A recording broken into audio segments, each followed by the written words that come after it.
انتبه اذا كنت بتنشف او ناوي تنشف، في غلطة قاتلة ممكن تخسرك كل عضلاتك. انت بتسمع وبتصدق كلام المدرب يلي بيقول تنشيف يعني عدات كتير ووزن خفيف.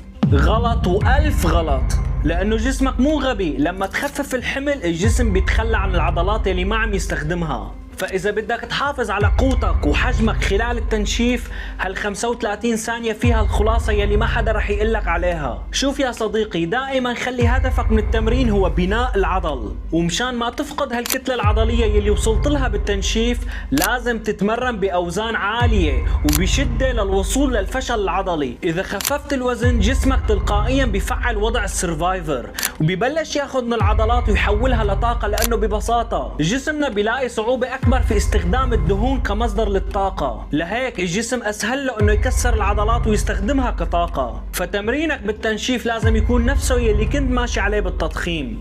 الدروب سيت والسوبر سيت خليهم لوقت التضخيم إذا عندك طاقة. وإذا بدك تعرف أكثر عن أسرار التنشيف الصح، في 5 نصائح حكيت عنهم بفيديو كامل موجود على قناتي في اليوتيوب، الرابط بالبايو. ولا تنسى المتابعة واللايك والشير، وإذا عندك أي سؤال اكتب لي إياه بالتعليقات. سلام.